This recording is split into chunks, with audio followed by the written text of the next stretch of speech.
So we have to continue to fight the Trump administration. And I do refer to the orange head as well. If we don't continue to fight these deportations, pretty soon they're going to come for us. You know, they're going to come up with an excuse to get rid of everybody who fights back, everybody who shows up and rally, everybody who organizes a rally. We need to fight back. So they do a little chant. And you guys, and I'm going to say, what do you do? And you say, melt ice. What do you do? Melt ice. What do you do? Melt ice. What do you do? Melt ice. One more time. What do you do? Melt ice. Melt ice. So my name is Jeff Biz. I am a 21-year high school district teacher at Highline High School and currently full-time release president of the Highline Education Association, representing 1,500 certificated folks around. So are there any educators in the house? Hell yeah.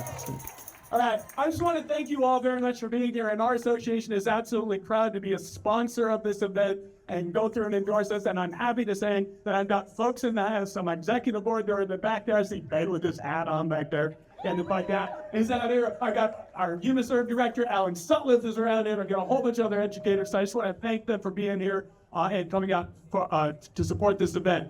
You know the attacks that our students are undergoing. The attacks that our trans students are undergoing. The attacks that our immigrant students are undergoing. The attacks on the Department of Education.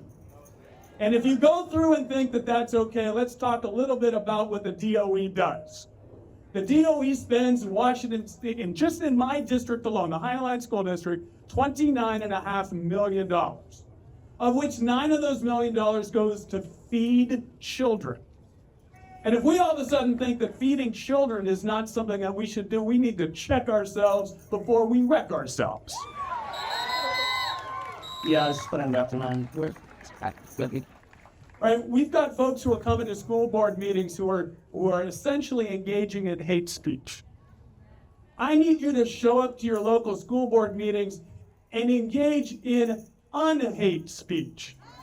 I need you to sign up to talk about the positive things that are happening in our communities. We had 5 or 6 speakers every day who show up to school board meetings and tell these trite stories that they found somewhere on the dark web.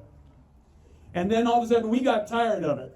And I asked my members, I said, hey, are you tired of hearing these same people every single school board meeting saying the same ridiculous stuff? And they said, yeah. I'm like, all right, let's go. And since the 19th of February, we've had 40 to 60 educators in our red HEA shirts at every single school board meeting, lining up and speaking about the great things happening in our public schools. If we don't do that, folks, the privatizers, the voucherizers are going to come in and eat us. We need to be here. We need to be strong. We need to stand with our schools. We need to support our educators. We need to support our students. And we need to support our communities. I want to thank you again for being here, and I look forward to marching that way with you in a little bit. Thank you all. Yep.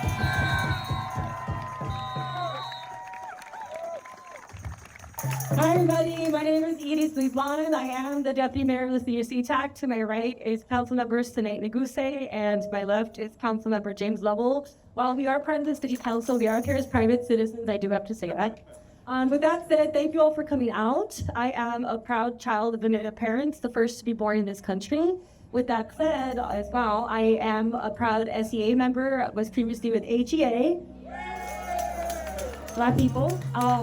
So I'm just here, we are here to let you know that we stand behind our integrated refugee and BIPOC community. We stand behind our trans, non-binary, LGBTQ community. We stand behind women. We stand behind everybody who came here to make a better life for themselves. If my parents hadn't crossed that border many moons ago now, I wouldn't be standing here before you. I am the first Latina who was elected to the SeaTac City Council. And I have been fighting, we have been fighting for our community and beyond. We need you all to continue to step up. This is just the first of many of these events that we need to keep showing up for our immigrant and refugee community. So those who cannot be here, as we had mentioned, melt ice, we need that gone. It is terrorizing our communities.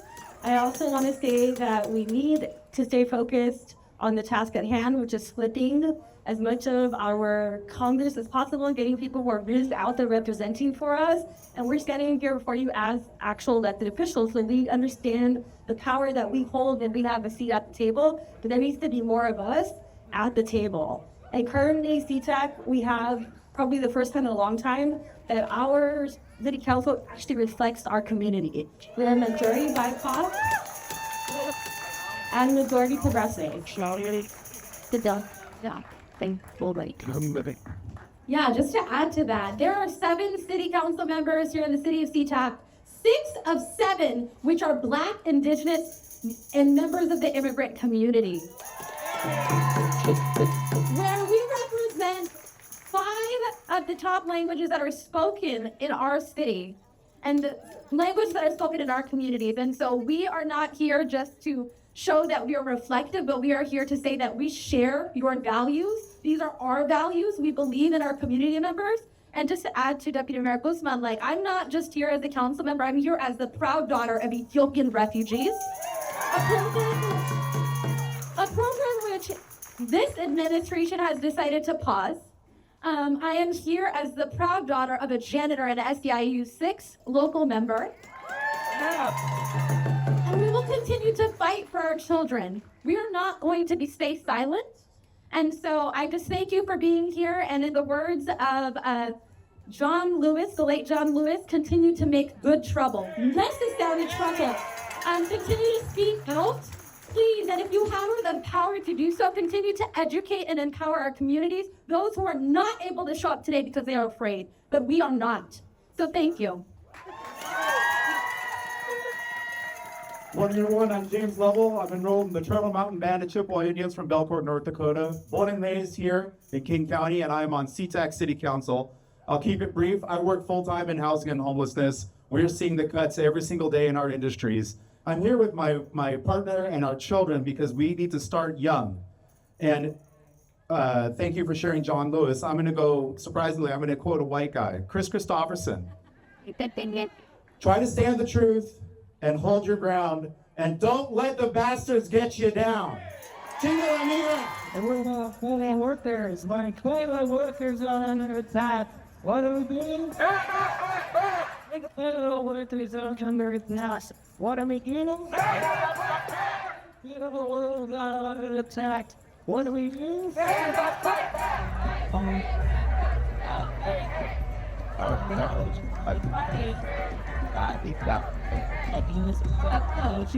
Education is a right. Education is a right. Education is a right.